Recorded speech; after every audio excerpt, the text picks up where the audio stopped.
Wednesday evening, everybody. Happy Valentine's Day, happy Ash Wednesday, and you're watching Direct Line Live. Tonight, we are joined by author Henry Now and our special guest hosts, Mark Unkefer and Ambassador James Gilmore. Take it away, guys. Well, thank you. And just a word of introduction about how this show came to be. Ambassador Gilmore, of course, has been a regular guest on the show, and I think it was about a year ago, we were talking about the different styles of different approaches to foreign policy. And Ambassador Gilmore mentioned Henry Now, and I think it was offline. I don't know if it was on the show, but I had to put my hand up very quickly and say I was his student back in the 70s. And actually, he was also my advisor in the political science department. And we were very familiar with the writing since then. So it was great. It was kind of a shared bond in that. And we really looked for an opportunity to have a show where we invited him. We could have that chance to kind of get into these issues. So welcome, Ambassador. Thanks. I'm glad to be here and glad to be able to interact with my friend Henry Now. Well, has my been pleasure. It's great a to see mentor to some of my thinking, and as I've been discussing foreign policy issues in the most recent days. So what kind of a good starting point for this is really to kind of talk to the kind of the core of the idea that Professor Now is most familiar with, and that are familiar, made most familiar, and that is this concept of conservative internationalism. And so let me start out with the question is, what is that? Yeah, it's a good question to begin with. Look, it suggests that, first of all, that we're international. We have been involved in the world, or we were, in fact, you could say, created by the world. And so Conservative International says, look, we've got to address the world. We can't simply withdraw from it, as, in fact, some nationalists, isolationists would like to do. Now, we're involved in the world, however, in an ideological way. Not in a sort of imperial way. We are a representative of the most advanced, at the time and still today, the most advanced democratic free society in the world. And to some extent, therefore, we are part of the world, whether we want to be or not, because the world is watching to see whether or not this experiment in this country can work. That was true at the time of the founding, when every king in Europe, they say, shuddered if this thing should succeed, if this republic should succeed, and it remains true today. So we start from that premise. We represent freedom in the world. We represent a system of government in which the franchise extends to all people, and we have a commitment to freedom and equality in our liberty and equality in our declaration, and we have a constitution that provides for a competitive way for us to make decisions centrally. And by the way, it makes it hard for us to make decisions centrally, which we want, because we're protecting a republic in which individual freedom is the objective. But here's where, we draw a line to some extent with the realists who like to play the great power game and simply being the world as an imperial power. That's not really the essence of who we are in the world. We are, in fact, we stand for this model of freedom, this model of constitutional republicanism. But we do not, we're conservative about it in the sense that we don't want to institutionalize authority at the international level. We have no more confidence in international organizations than we do in central government at home. So we are not concerned about, building a new collective security system of international organizations, et cetera, a la League of Nations, UN, et cetera. We are much more interested in promoting and representing, and to some extent defending, first of all, our own freedom, but to protect and preserve and then extend that freedom that we represent. Now, we can't do it everywhere. We have to do it in selected areas. And the most important areas, of course, over the last 150 years have been Europe and Asia. And there we've made enormous progress. I know we're going to get to Ukraine here in a minute, but if anyone wants to think about a proposition, think about this. What if we were confronting Russian aggression in Ukraine today and all of Europe was not free and democratic? What if it was the Europe of 1900? What if it was the Europe where, France and Germany and other countries had alliances, often with the autocrats of the day? We would have a much more difficult time. We'd be back to the 19th century. So it's a way of saying that we're involved in the world. We cannot not be involved in the world, but our primary involvement is ideological. We represent this system of freedom, and we have to be careful that we first defend our own freedom, that we first take care of freedom here at home, because this is the city on the hill that is either going to succeed or not succeed. And then we are in that world in order to try to incrementally move countries towards freedom. When they do become free, as has now all of Europe, they tend to have fewer conflicts with one another, military conflicts. And that's an enormous improvement in the world in which we live, and for a republic such as we are.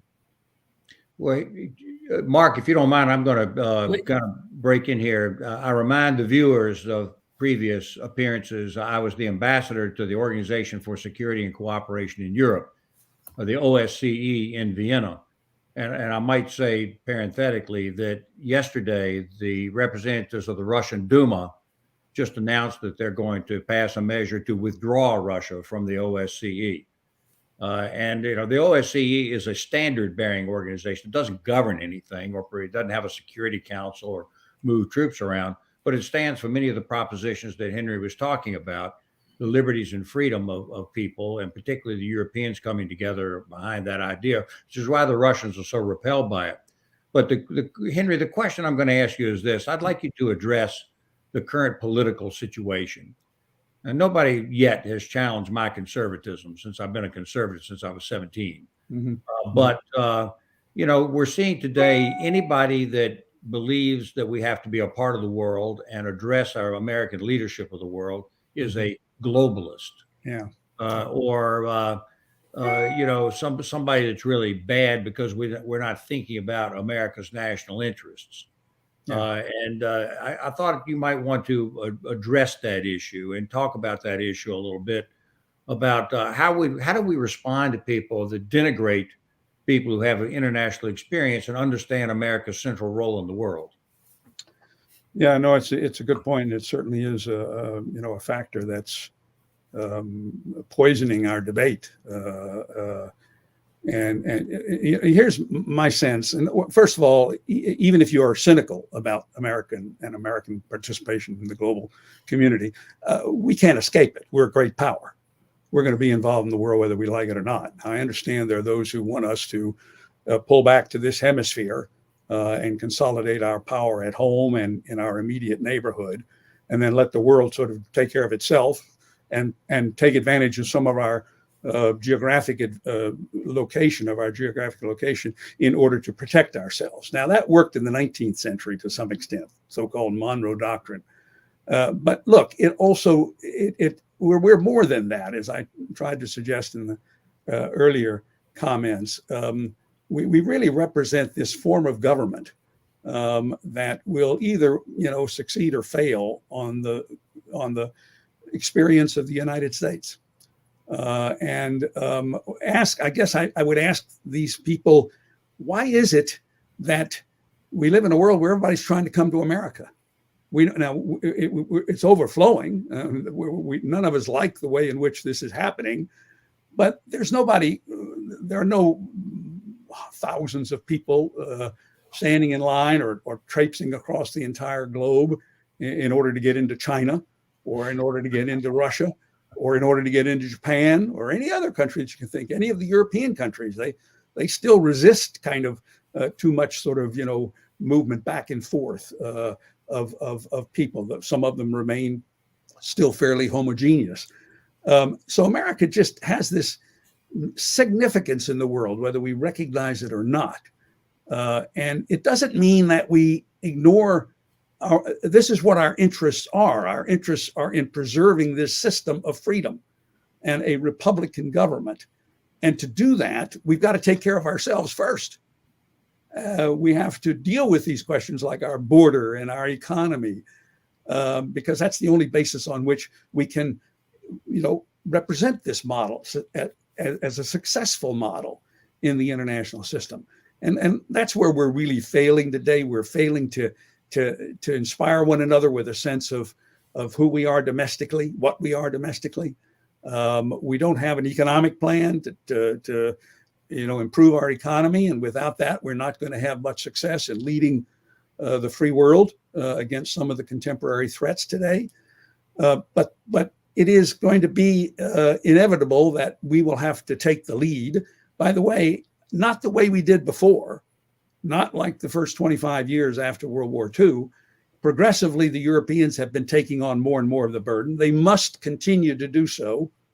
So in some sense, we're aiming towards some sort of a partnership with Europe and with Japan and South Korea, potentially Taiwan and Asia, a partnership in which we share evenly, by the way, the burdens of our common defense of the Republican form of government that we represent.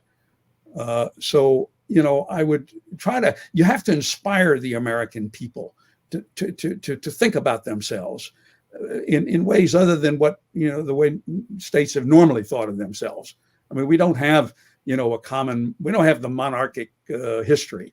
We don't have a common religion, which was also a factor, in the history of the European countries, and is an issue today in some of the Asian and certainly in the Middle Eastern countries. So we're held together by two pieces of parchment, as they say, a set of ideas.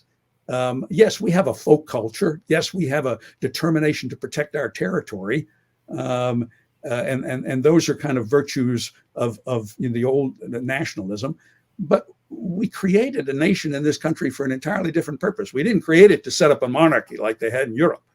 We created it to establish this form of government. And one final thought on that, we underestimate the enormous leap that America took in the 1780s and 1790s. In our first elections in the late 1780s, something like 45% of white male farmers, white male yeomen voted.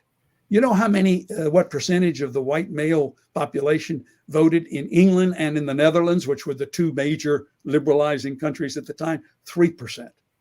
3%. That's how dramatically we were expanding the franchise to create this idea that we could have a government in which all citizens would eventually participate, and in which those citizens would be free to vote, free to hold whatever religion they wished, free to be, in fact, responsible citizens and individuals of our country. So when you think about that, and from that day on, that is from the 1780s on, we have progressively widened that franchise, even through a terrible civil war. Yet we have done it successfully. We're coming up on our 250th year sometime this decade.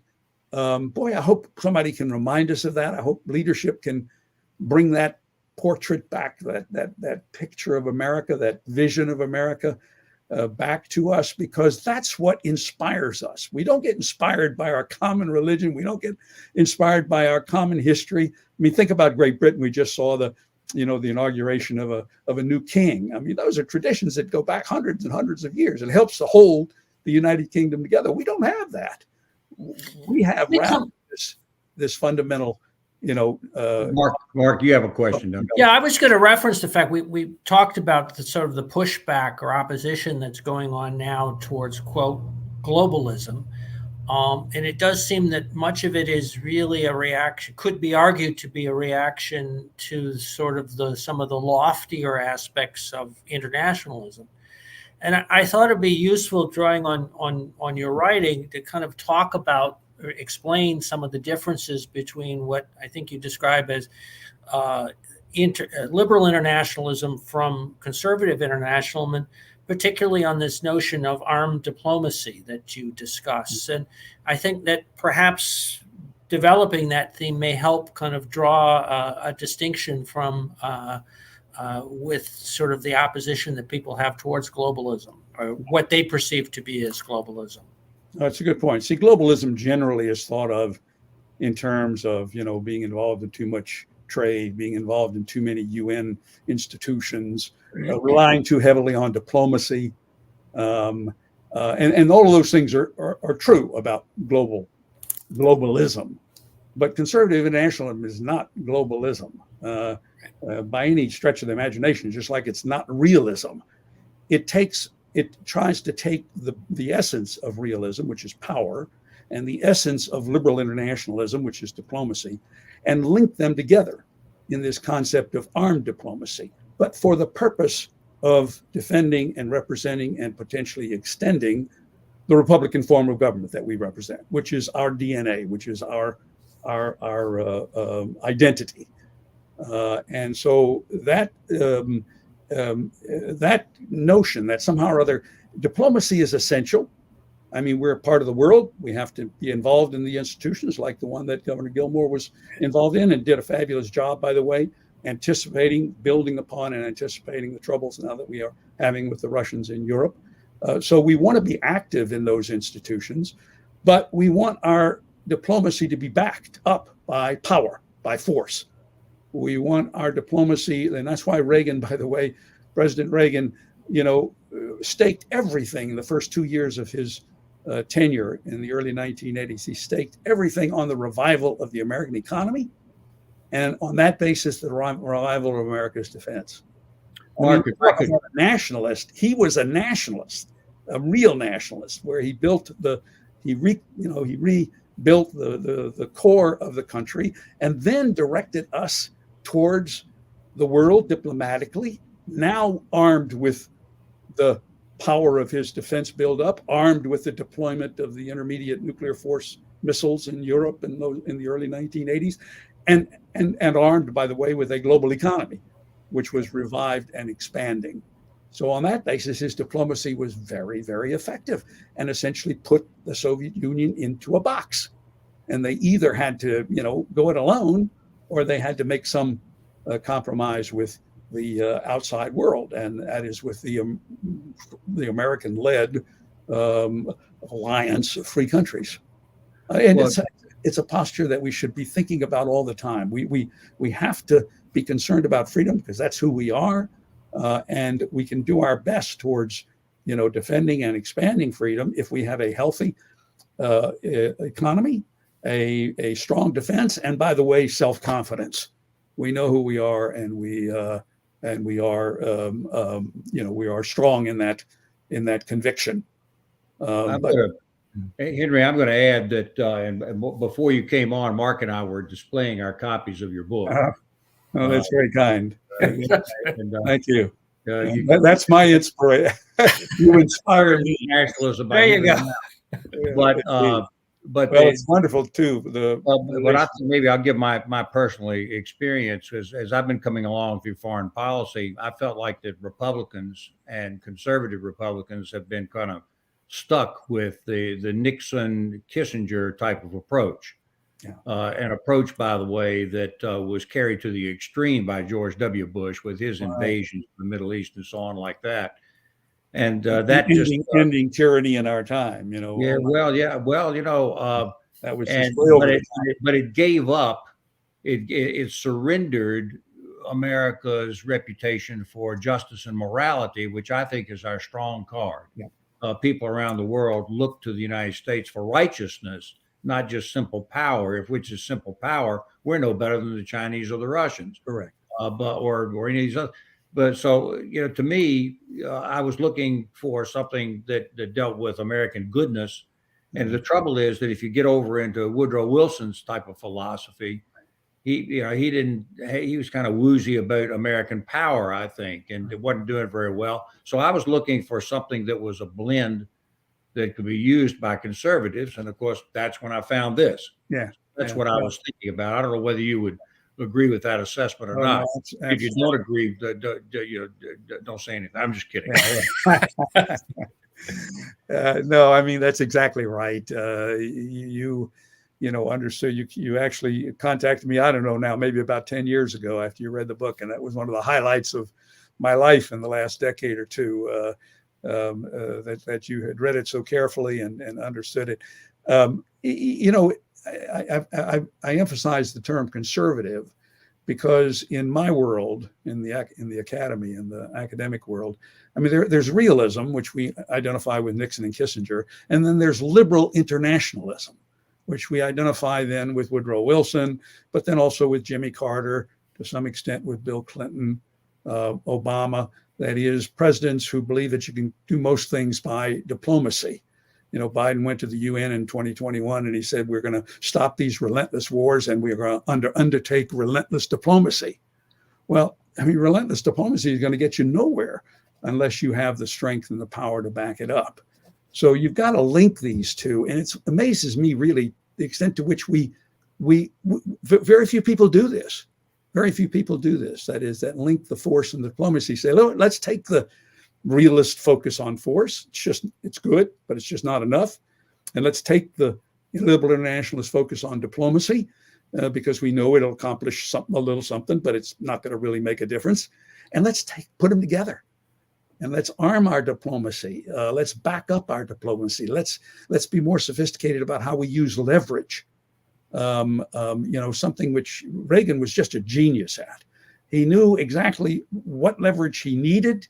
He knew when to apply it. I often ask myself the question, what if he had accepted the compromise that was proposed in the summer of 1982 on the deployment of the INF missiles, in Europe, which was scheduled to take place later that year, or the next year, 1983. What if he had accepted that compromise? Now, his economic program wasn't working.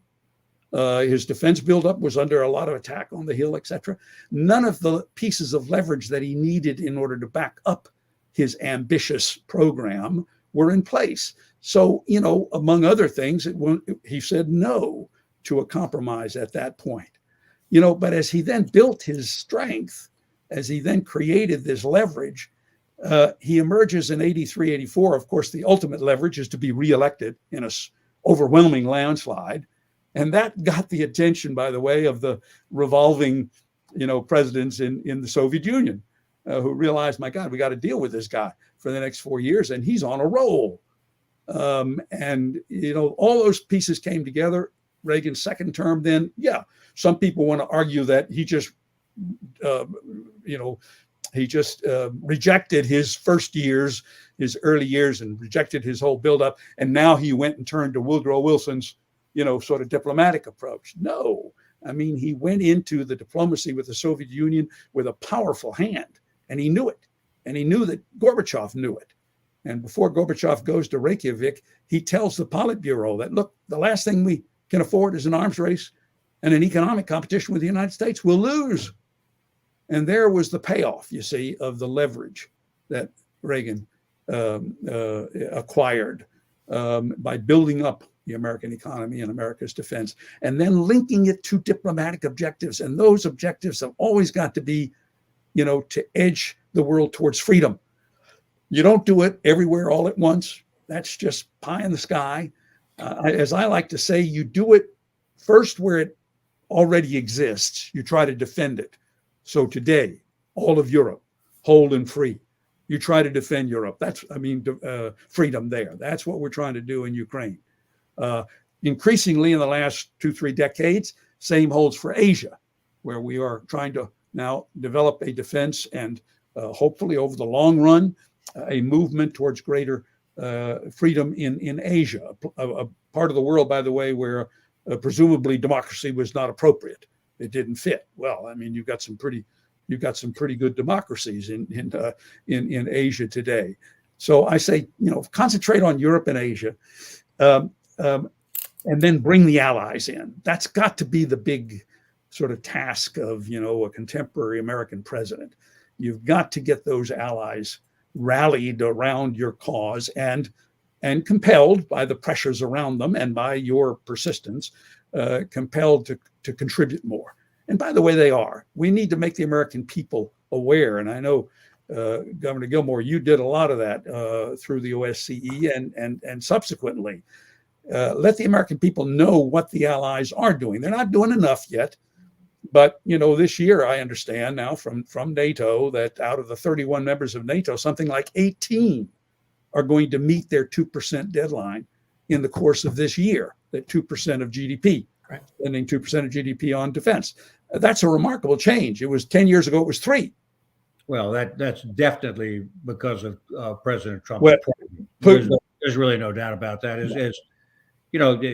President Trump's a controversial figure. He does a lot of things right and a lot of things that I wouldn't do. But I think his goal has been, Mark, I think you'd agree, to boost that participation by the NATO allies, and he's succeeded enormously.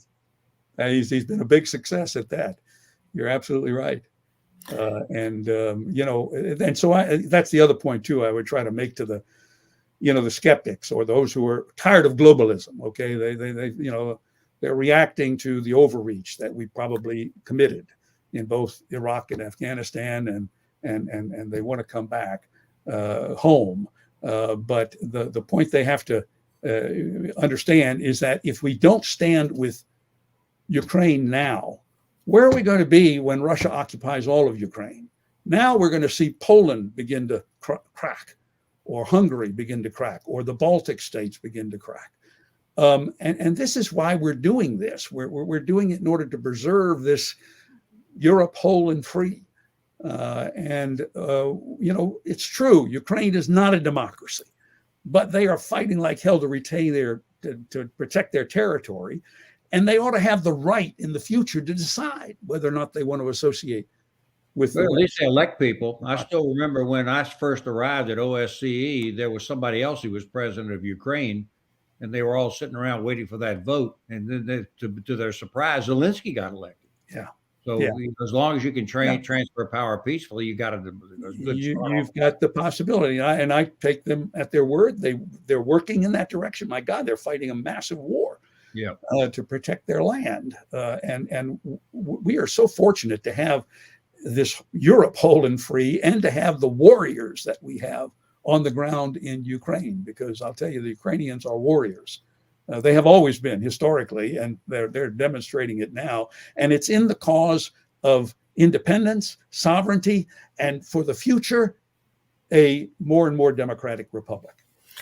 Since your book came out a number of years ago, we've seen in Asia a real change in the relationship with China as President Xi becomes more assertive and takes the relationship in a different direction. What are your thoughts? What are your advice as to how the United States should be responding to these challenges? Yeah, I mean, we have to meet the challenge now that is posed by China. There's no question about that. I worry a little bit about the fact that we may overemphasize the challenge. We're just becoming aware of the challenge that China poses. We had hoped for a couple of decades that they would integrate in the global economy and so on, and that would moderate their diplomacy and their military ambitions, but that they changed. They did a 180-degree turn around about 2010, not provoked by us, but just decided on their own that somehow or other they could become more aggressive and succeed. So we are now focused on them, and we see them making early and significant progress. But they got lots of problems. And I wouldn't believe even the slower growth figures that are coming out now. I wouldn't even believe those. I think it's probably lower, but now they're not growing at 10% anymore. They're down to 5%. The reality is probably a couple of percent. They are, their society will never be as dynamic and as, resilient and as innovative and entrepreneurial as our society. Not when they try to control their corporations. Now, one of the things they're doing now is they're trying to pull back some of their global corporations because they don't want them to get too powerful and therefore challenge the authority that exists in Beijing. So we're confronted with another authoritarian power who from a very low level is progressing very rapidly. But we ought to confront them with self-confidence. We ought to confront them with the idea that if we pull together our allies in Asia, think of who the allies are. I mean, Japan, South Korea, Taiwan, these are economic miracles, every one of them. And they are moving ahead into the new world of artificial intelligence and so on. So if we rally the allies, if we and make it clear to China that they are not going to disrupt this order that has fostered peace, democracy, and peace in Asia, we're just simply not going to let them disrupt it. So we're going to have some military confrontation with China. And I think there we need to do our homework, and we need to sort of look at how, what new capabilities we need for defending freedom largely on water now and by air rather than on land, as was the case in Europe. But to make it clear to the Chinese that they can't get their way outside of negotiations, all right? They're not going to be able to continue their aggressive activity outside negotiations. We're going to stop them so that they're going to be forced to take the negotiation seriously. Then my hope is that the way Reagan channeled the Soviet Union into negotiations, we'll do that over time with the Chinese. Now, that's a long-term, I'm thinking of a 5 to 10 year policy towards China. But that would be basically it. Be self-confident, be realistic about what they can and can't do, confront them militarily in the sense of telling them if we need it's a kind of containment, but basically just say to them, look, you're not going to disrupt the order outside of negotiations. Now, come on, let's get together and have some negotiations. And through negotiations, eventually bring them to the point where they recognize their weakness and they make some accommodations with the world. They're a very powerful and they're a significant country, and they want to be a part. And I would think we would want them to be a part of a stable and increasingly free Asia. But they're not going to get there by their aggression on the seas, and especially in the case of Taiwan. And they're not going to get there by maintaining an authoritarian system in which a good million of their citizens are in fact, for all practical purposes, imprisoned out in the western provinces of Xinjiang. Ambassador? Well, just a word about negotiations. I've been negotiating my whole life. I was a trial lawyer. I was a prosecutor and an attorney general and a governor. And I've been negotiating. And I keep hearing all this business about negotiations. Negotiations are just the coming together of two people to try to get the deal that they want to get. But, sometimes you can't. Sometimes you can't. For example, just about a week ago, Putin basically said, well, I'm ready to negotiate.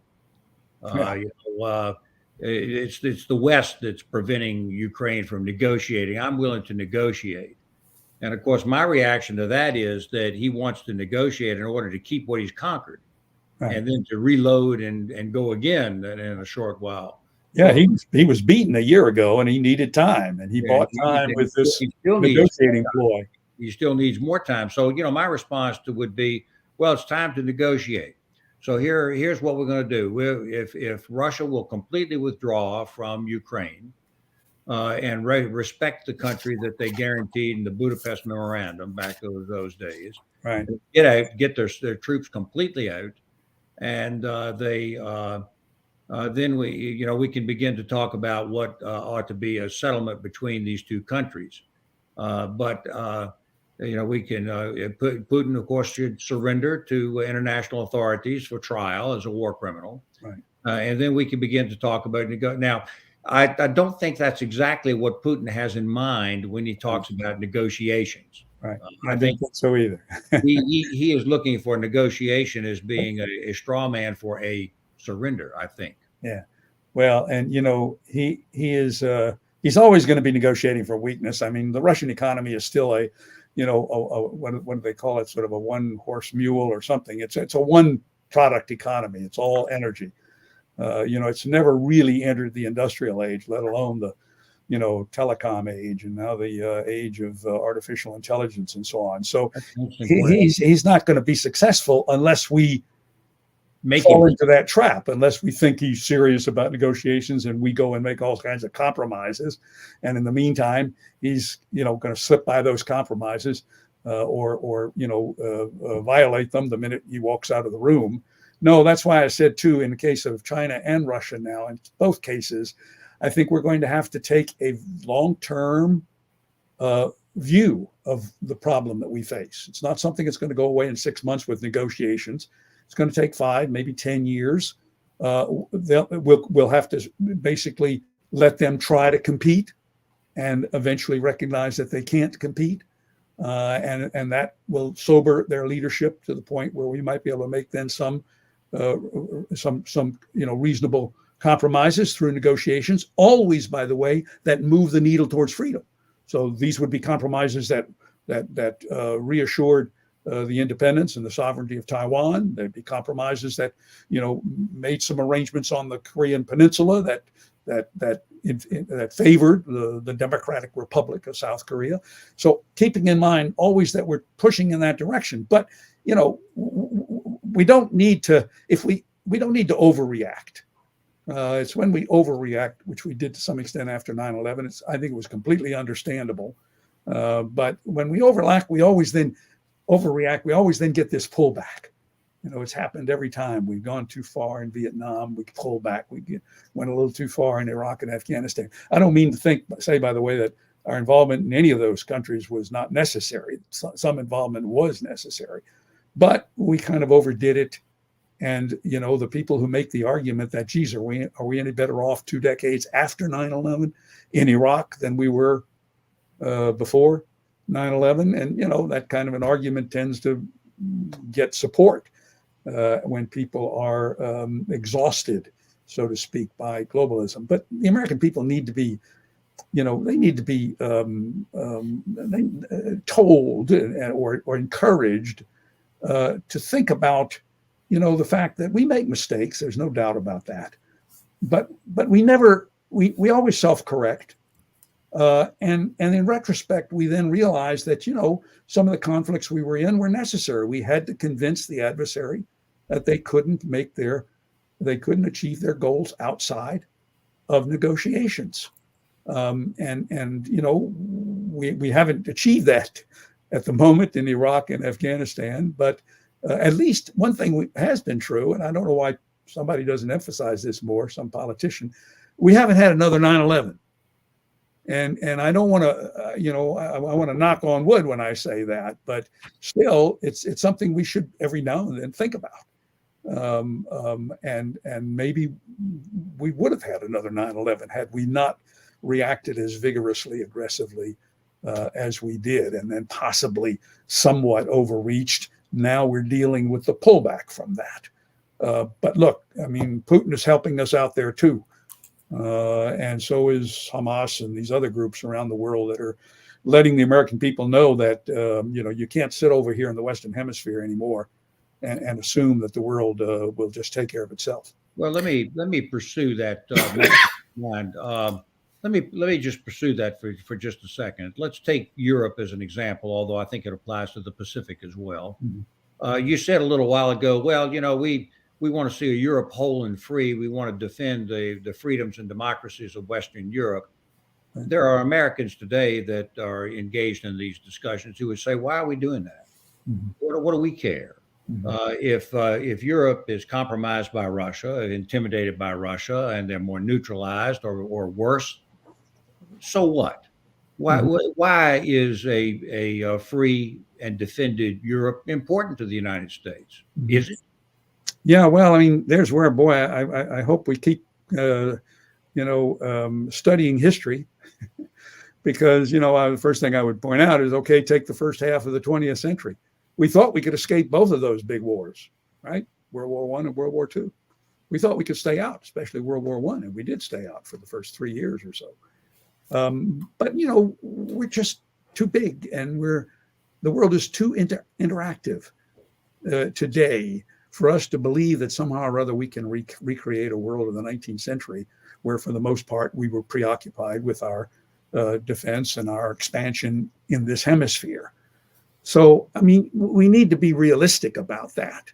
And now, secondly, think about, so war came to us, even though we tried like hell to stay out of them, right? In World War I, World War II, and to some extent, same thing was true in the case of the Cold War. It didn't work. We had to go to war anyway. So now the thought is that, if we are going to go to war, are we going to play the old great power game where we just ally with anybody who has power? No, we've got this new Europe, which is, committed to the same principles of Republican government that we are. And okay, we all have somewhat different democracies, et cetera, but my God, we're all democracies and we're all peaceful in our relationships with one another. That's an enormous advantage to start from now, to defend Europe, to defend freedom in Europe. And of course, demand that the Europeans do their share. I made that point earlier, and I think we need to constantly put those numbers before the American people. By the way, in Ukraine, I think it is pretty much even now at 50-50. Jim, you would know more about that than me. But from what I read, in the case of aid to Ukraine, it looks to be pretty much like a 50-50, 50% by the US and then 50% by Europe and Canada. And that's improvement now. I want to see that even go further, especially with respect to more sophisticated weaponry and research and development and so on. Well, yes, the viewers might want to think about tuning into the Kiel Institute in Europe, and they keep a running track of support for Ukraine financially. It is about 50-50, the Europeans being somewhat more than 50 than the United States. But the U.S., because of our position militarily, is able to provide more weapons than the Europeans, but they're beginning to figure that out. More sophisticated weapons. And by the way, the other thing we need to point out, Jim, too, and I know you do that always, most of this money that we're spending on Ukraine, it's actually spent in the U.S. I mean, we buy equipment to ship to Ukraine. We buy it from American defense industries. I think something like 80 or 85% of it basically is spent in America. So even that, somewhat, I don't know, that sort of seductive argument that somehow or other we're giving them $100 billion, or in this last, or in the current legislation, $60 billion. Most of that is going to be spent in America. So the isolationists would say that's because of the military-industrial complex making money for it. Yeah, exactly. And and we're in Ukraine on their behalf. Yeah, I know. You're never going to get rid of that Marxist interpretation, of American foreign policy. Oh, by the way, the foreign policy of any country, of any capitalist country. Right. Presumably, that's what we've been doing. We're coming towards the end, and so customarily we give people the opportunity to tell us what you're working on. What can we expect? What should we be promoting about what you're up to? Yeah, well, thanks for the question. I'm actually working on another little book on Reagan. I have a chapter on Reagan in the book that you mentioned there, Conservative Internationalism. But this is a book about how he developed his thinking about about international relations. So it really is a way of trying to understand how someone like Reagan, who came to Washington with very unconventional ideas. I mean, he wasn't a realist. He wasn't a liberal internationalist. He certainly wasn't an isolationist. We almost didn't have any way to think about him. Where did he get those ideas? I tell you, there's a wealth of material on Reagan now out at the library and so on, stuff that he wrote. He wrote over, he wrote probably the equivalent of 6 or 8 academic books in his own hand throughout all these years, by the way, starting way back in the 40s and 50s and 60s. I mean, he's writing continuously. 15,000 letters that have been identified so far, very revealing letters. So I'm going back and trying to see, well, what was he saying? What was he writing back in the 40s when he was, head of the Screen Actors Guild? What was he writing and thinking and doing in the 1950s when he was with GE? And, the interesting thing is he had thought about all of these issues that we've been talking about tonight that I'm trying to deal with in my book. He had thought about all those issues. I mean, it's amazing to me. He was one of the most best prepared and self-tutored presidents we've ever had. And that's not the common image of Reagan. He was supposed to be a charming actor who, everybody loved, but who really was kind of out of his depth, and therefore he depended heavily upon staff. That's the old canard about Ronald Reagan. Well, I'm hoping to really punch a hole in that balloon Well, we're looking forward to having you on when the book comes out, and perhaps absolutely. in the interim, when you want to I'll share be all some more fired thoughts, up we'd about love it to have you because- back as well. Yep. And Ambassador, as always, it's a pleasure. My pleasure, particularly be with Thank you, you, Jim. Mark. Great to see you And again. especially with Thanks Henry. for keep doing what you're doing. Thanks. Okay.